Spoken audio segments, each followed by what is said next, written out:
Strangers on a Train by Patricia Highsmith. Chapter 1. The First Meeting. The train rushed along angrily. Guy was thinking about Miriam. He saw her round pink face, her cruel mouth. He started to hate her. Perhaps Miriam doesn't want a divorce, Guy thought unhappily. But she's pregnant and it's not my child. And she must want to marry the father. Why does she want to see me, though? She can get a divorce without that. Perhaps she doesn't want a divorce, only money. Miriam sometimes asked him for money, and he always sent it because she was good at making trouble, and Guy didn't want his mother to be unhappy. In Metcalfe, Guy's hometown, Miriam pretended that Guy lived in New York so he could succeed as an architect before he sent for her. Guy thought about his girlfriend Anne and how much he loved her and about the important job he had in Florida. He felt happy.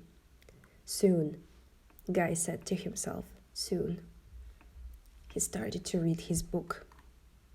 After he had read half a page, Guy looked up and saw a young man sitting opposite him. The young man was very tall and thin, and he smiled shyly at Guy, as if he did not know whether to speak or not. Guy moved in his seat and accidentally touched the young man's foot. "Sorry," Guy said. "That's all right," the man said. "Say, where are we? Do you know?" "Texas." The young man took a small bottle of whiskey from his pocket and offered it to Guy with a friendly smile. He had a very large head. His face did not look stupid or intelligent or young or old. His eyes were red and tired, but his skin was as smooth as a girl's. "No, thanks," Guy said. The young man drank some of the whiskey. Then he asked, very politely, "Where are you going?" "Metcalfe." Guy wanted to read his book. "Nice town, Metcalfe," the young man said. "Are you going on business?" Yeah." Guy turned the page of his book. "What business?" the young man asked like a child. "I'm an architect." "That's interesting," he said. He put his hand forward. "My name's Bruno. Charles Anthony Bruno." Guy shook his head. "Guy Hines," he said. "Do you live in New York, Guy?" Bruno asked. "Yes, I do." "I live on Long Island," Bruno said. "I'm going to Santa Fe on holiday." Guy wanted to read or to think, but he could feel this man who wanted to talk all the time looking at him. The train stopped and Guy took a walk outside for some fresh air. But it wasn't fresh. It was hot and thick. He went back to the train for some dinner. "Hello," Bruno sat down at Guy's table. "Look, I've got a private room. Have dinner with me. That'll be nice." "No, thanks, Guy said. "Yes," Bruno said. He stood up quickly. He seemed drunk. He ordered dinner for two in his private room. Then he walked away, stepping carefully. Guy followed him. Why not, he thought. He's someone to talk to.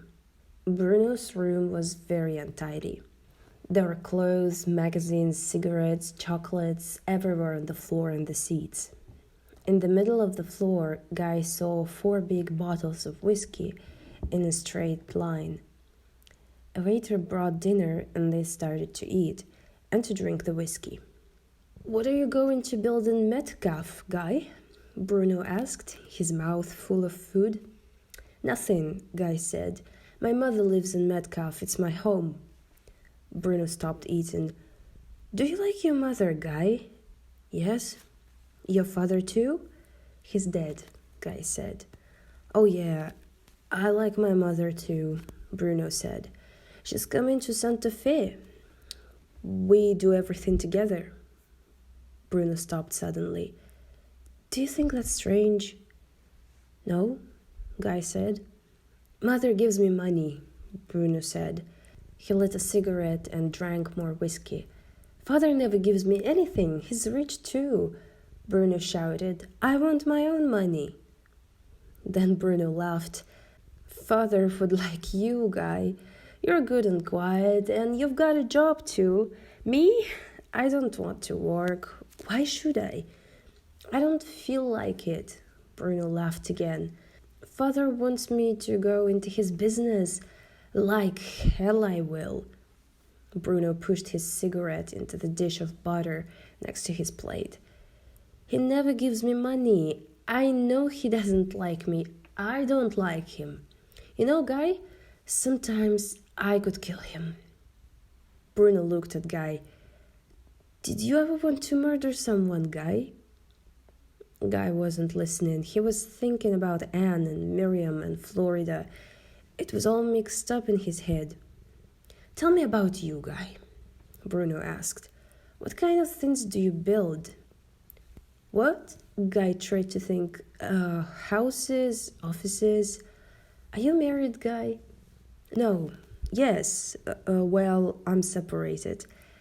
I left 3 years ago, Guy said. He didn't want to tell Bruno these things. Oh, why is that, Guy? I think we were too young. Do you love her? Bruno's eyes weren't tired now. They were bright and looked straight at Guy. You take love seriously, don't you, Guy? Guy didn't answer this. What kind of girl is your wife? Bruno asked. She's pretty, red hair, a little fat, Guy said. We're going to get a divorce, he said. Why? Why now? Why not before? Bruno's eyes were very bright. She's pregnant, Guy said. He didn't like saying it. Oh boy, Bruno said. I hate women like that, don't you? Well, no, Guy said. It happens. Bruno pulled the cigarette in and out of the butter. Men go to women like her, like flies go to rubbish, he said. What's her name? Miriam Joyce.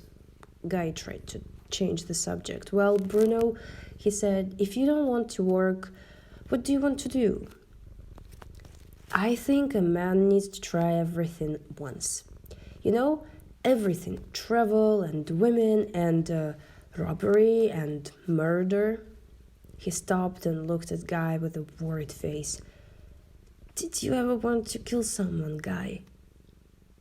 No. Guy was starting to feel drunk. Bruno picked up another bottle of whiskey and tried to open it. You know, Guy, the police don't catch most murderers. He was very drunk, and the top of the bottle flew off. Whiskey went all over the floor. Really? Guy said. No, they don't. Bruno drank from the bottle. Come to Santa Fe with me, Guy. I like you. I can't, Guy said. After Metcalf, I have to go to Florida. I'm going to build a sports club there. Oh, Guy. Bruno looked at him the way a little boy looks at his father. That's great. You must be very good. Guy smiled. Well, thanks. But, Bruno said, if Miriam makes trouble now about the divorce, if she came to Florida, Guy, well, you could lose the job, couldn't you? Guy thought. That's the kind of thing Miriam would do. You could murder her for that, couldn't you, Guy? No, he said. I could make a plan for murdering your wife, Guy, Bruno said. You might want to use it sometime. No. Oh, Guy! Bruno stood up suddenly and waved the bottle about. Oh, he shouted. Guy, I just thought. Oh, yes, you murder my father and I'll murder Miriam. The police will never find us. We're strangers. We met on the train and nobody knows we're friends. It's perfect. Now the room was a little hell. It was very hot. Bruno's face was red and his mouth was wide open, shouting and shouting. No, no, Guy said. He ran out of the room, then he opened one of the windows and breathed in the cold night air. Guy? Bruno stood behind him and put his hand on Guy's back. I'm sorry. Guy pulled away from him. Oh, please, Guy. He was like a dog. It's all right, Guy said. Let's forget it. Okay, thanks, Bruno smiled. Do you want another drink? No, I'm going to bed, Guy said. Before he went to sleep, Guy remembered that his book was still in Bruno's room. He didn't go back for it. He never wanted to see Bruno again.